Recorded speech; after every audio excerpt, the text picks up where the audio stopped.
Welcome to the chronological reading of the Bible with Bold Faith Church. I am Vina Henry, the director of Bold Life Groups.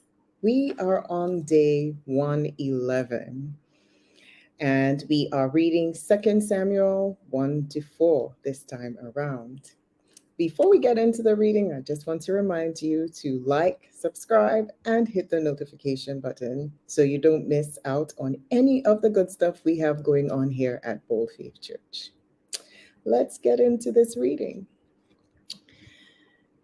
After the death of Saul, David returned to his victory from his victory over the Amalekites and spent 2 days in Ziklag. On the third day, a man arrived from Saul's army camp. He had torn his clothes and put dirt on his head to show that he was in mourning. He fell to the ground before David in deep respect. "Where have you come from?" David asked. "I escaped from the Israelite camp," the man replied. "What happened?" David demanded. "Tell me how the battle went." The man replied, "Our entire army fled from the battle. Many of the men are dead, and Saul and his son Jonathan are also dead." "How do you know Saul and Jonathan are dead?" David demanded of the young man. The man answered, "I happened to be on Mount Gilboa, and there was Saul leaning on his spear with the enemy chariots and charioteers closing in on him. When he turned and saw me, he cried out for me to come to him. 'How can I help?' I asked him. He responded, 'Who are you?' 'I am an Amalekite,' I told him. Then he begged me, 'Come over here and put me out of my misery, for I am in terrible pain and want to die.' So I killed him," the Amalekite told David, "for I knew he couldn't live. Then I took his crown and his armband, and I have brought them here to you, my lord." David and his men tore their clothes in sorrow when they heard the news. They mourned and wept and fasted all day for Saul and his son Jonathan, and for the Lord's army and the nation of Israel, because they had died by the sword that day. Then David said to the young man who had brought the news, "Where are you from?" And he replied, "I am a foreigner, an Amalekite who lived in your land. Why were you not afraid to kill the Lord's anointed one?" David asked. Then David said to one of his men, "Kill him." So the man thrust his sword into the Amalekite and killed him. "You have condemned yourself," David said, "for you yourself confessed that you killed the Lord's anointed one." Oh, wow. David isn't playing. Wow. Then David composed a funeral song for Saul and Jonathan, and he commanded that it be taught the people of Judah. It is known as the Song of the Bow, and it is recorded in the book of Jasher. "Your pride and joy, O Israel, lies dead on the hills. Oh, how the mighty heroes have fallen. Don't announce the news in Gath. Don't proclaim it in the streets of Ashkelon. All the daughters of the Philistines will rejoice, and the pagans will laugh in triumph. O mountain of Gilboa, let there be no dew or rain upon you, nor fruit fields producing offerings of grain. For there the shield of the mighty heroes was defiled. The shield of Saul will no longer be anointed with oil. The bow of Jonathan was powerful, and the sword of Saul did its mighty work. They shed the blood of their enemies and pierced the bodies of mighty heroes. How beloved and gracious were Saul and Jonathan! They were together in life and in death. They were swifter than eagles, stronger than lions. O women of Israel, weep for Saul, for he dressed you in luxurious scarlet clothing, in garments decorated with gold. Oh, how the mighty heroes have fallen in battle. Jonathan lies dead on the hills. How I weep for you, my brother Jonathan. Oh, how much I love you. And your love for me was deep, deeper than the love of women. Oh, how the mighty heroes have fallen, stripped of their weapons, they lie dead.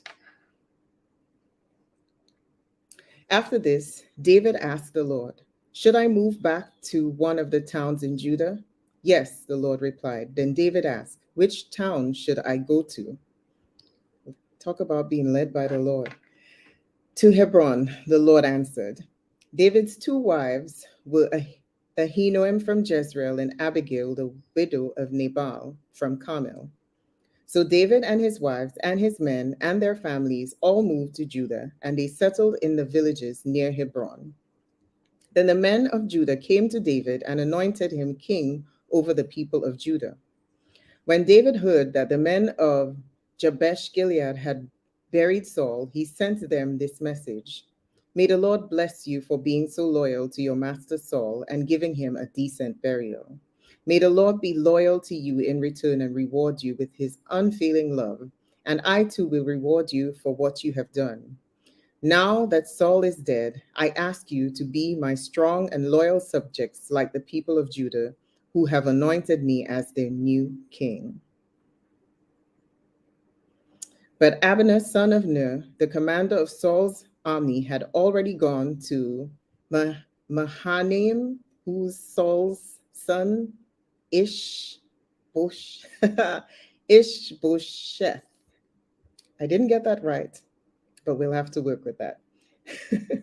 There he proclaimed Ishbosheth king over Gilead, Jezreel, Ephraim, Benjamin, and the land of Asherites, and all the rest of Israel.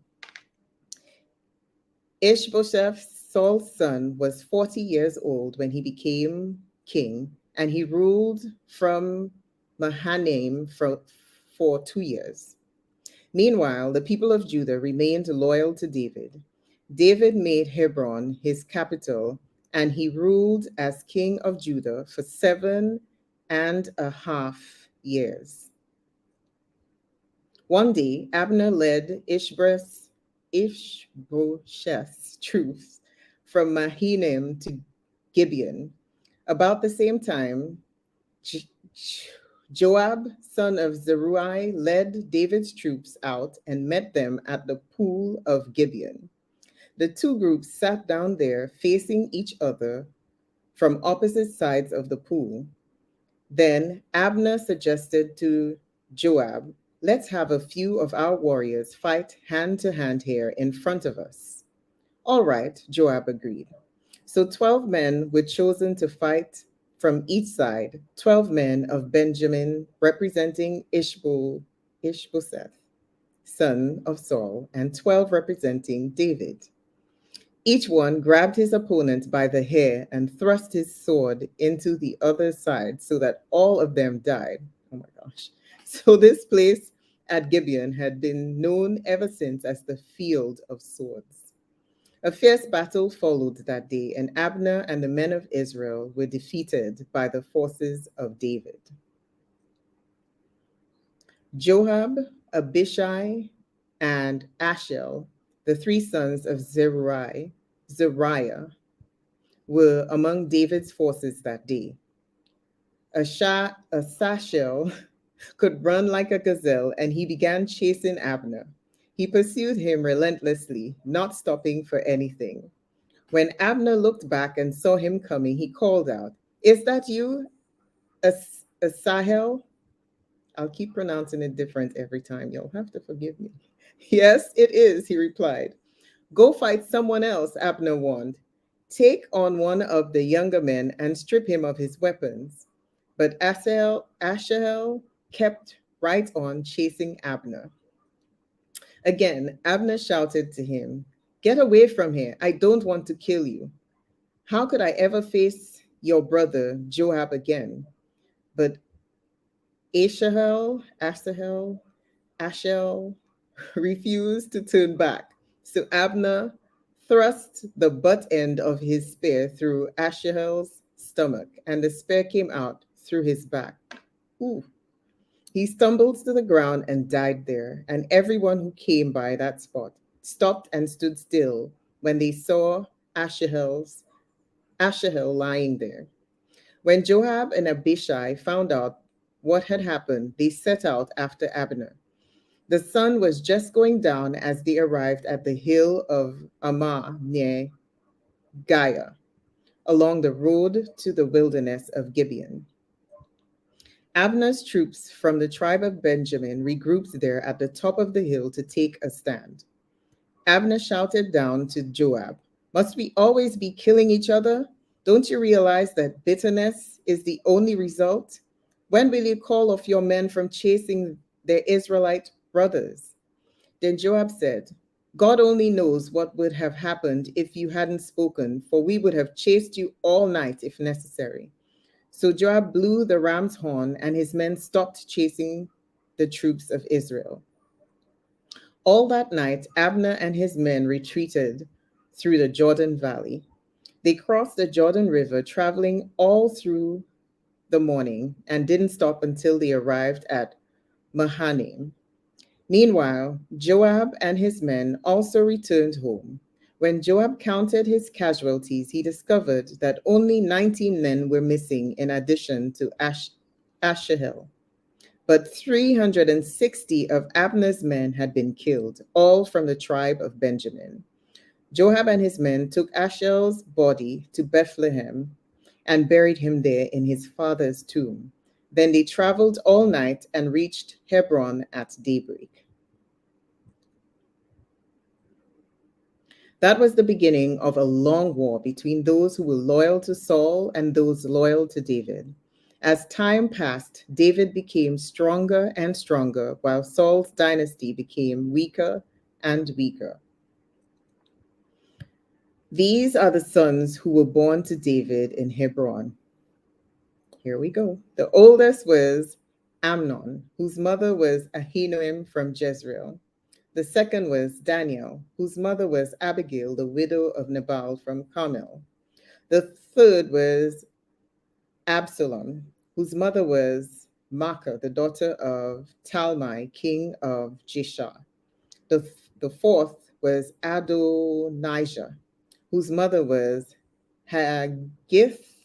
Haggith. The fifth was Shephatiah,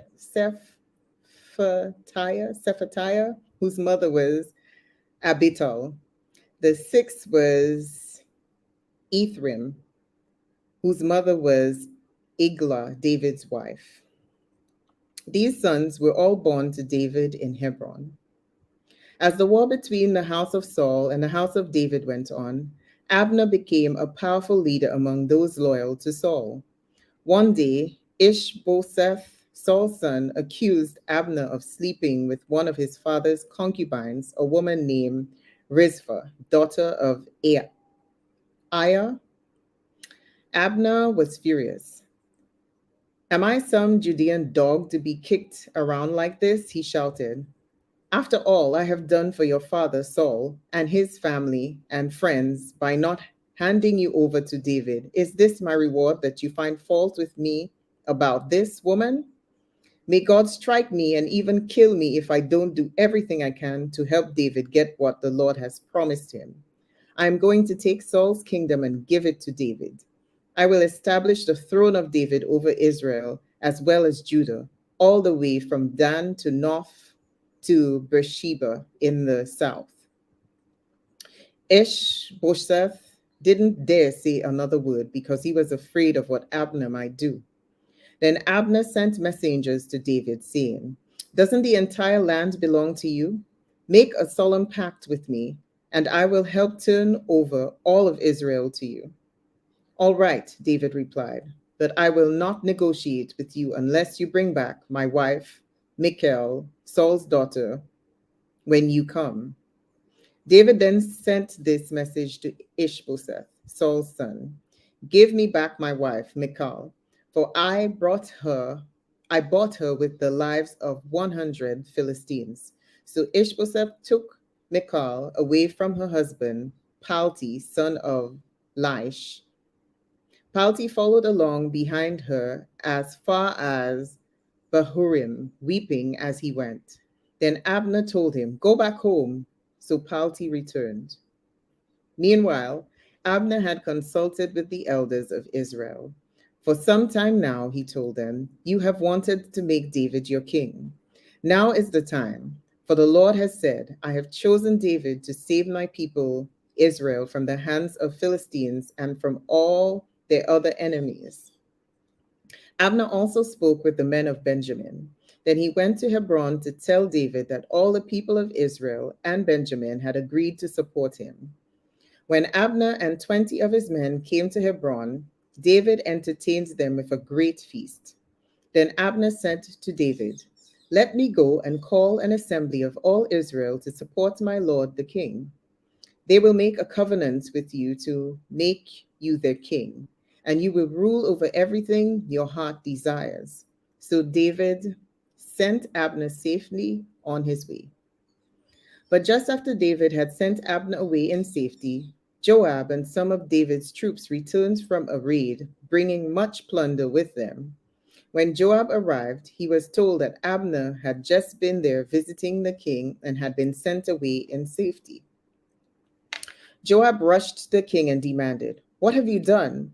What do you mean by letting Abner get away? You know perfectly well that he came to spy on you and find out everything you're doing."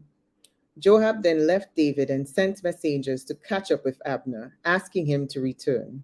They found him at the well of Shirah and brought him back, though David knew nothing about it. When Abner arrived back at Hebron, Joab took him aside at the gateway as if to speak with him privately. But then he stabbed Abner in the stomach and killed him in revenge for killing his brother, Asahel. When David heard about it, he declared, "I vow by the Lord that I and my kingdom are forever innocent of this crime against Abner, son of Ner. Joab and his family are the guilty ones. May the family of Joab be cursed in every generation with a man who has open sores or leprosy, or who walks on crutches, or dies by the sword, or begs for food." Wow. So Joab and his brother Abishai killed Abner because Abner had killed their brother Asahel at the battle of Gibeon. Then David said to Joab and all those who were with him, "Tear your clothes and put on burlap, mourn for Abner." And King David himself walked behind the procession to the grave. They buried Abner in Hebron, and the king and all the people wept at his graveside. Then the king sang this funeral song for Abner. "Should Abner have died as fools die? Your hands were not bound, your feet were not chained. No, you were murdered, the victim of a wicked plot." All the people wept again for Abner. David had refused to eat anything on the day of the funeral, and now everyone begged him to eat. But David had made a vow, saying, "May God strike me and even kill me if I eat anything before sundown." This pleased the people very much. In fact, everything the king did pleased them. So everyone in Judah and all Israel understood that David was not responsible for Abner's murder. Then King David said to his officials, "Don't you realize that a great commander has fallen today in Israel? And even though I am the anointed king, these two sons of Zeruiah, Joab and Abishai, are too strong for me to control. So may the Lord repay these evil men for their evil deeds." When Ishbosheth, Saul's son, heard about Abner's death at Hebron, he lost all courage, and all Israel became paralyzed with fear. Now there were two brothers, Bana and Rechab, who were captains of Ishbosheth's raiding parties. They were sons of Rimmon and members of the tribe of Benjamin who lived in Beeroth. The town of Beeroth is now part of Benjamin's territory because the original people of Beeroth fled to Gittim, where they still live as foreigners. Saul's son Jonathan had a son named Mephibosheth.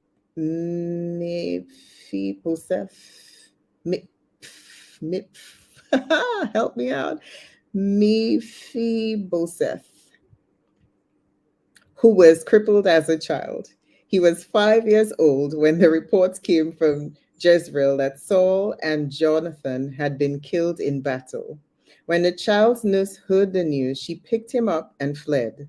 But as she hurried away, she dropped him and he became crippled.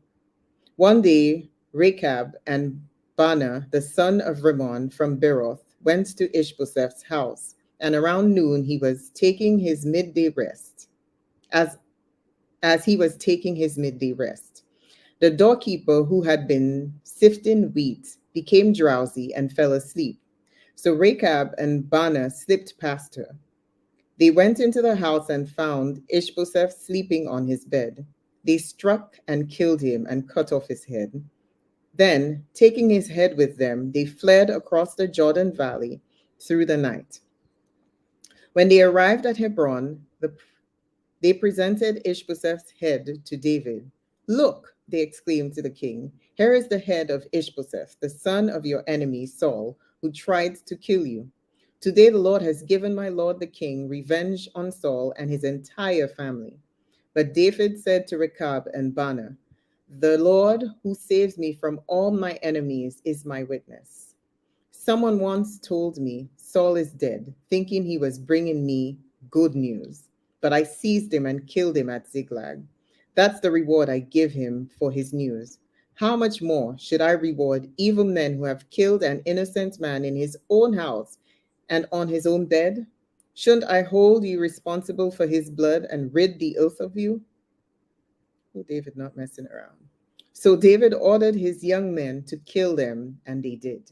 They cut off their hands and feet and hung their bodies beside the pool in Hebron. Then they took Ishbosheth's head and buried it in Abner's tomb in Hebron. Ooh. Well, this brings us to the end of our reading. That was a lot. But I want to remind you of a couple things. Remember that as we read, if anything just impresses on you, if anything convicts, challenges, or encourages you, take some time to just meditate on it, pray about it, and even do the bold method. And so you could get a little bit more insight or more instruction. All right. Do remember, we are here from Monday till Friday. And on Monday till Friday, 7 a.m. EST. And on Saturday, we're here again for church at 8 a.m. EST. Come join us. Don't forget to subscribe and like. That's all for now. Bye.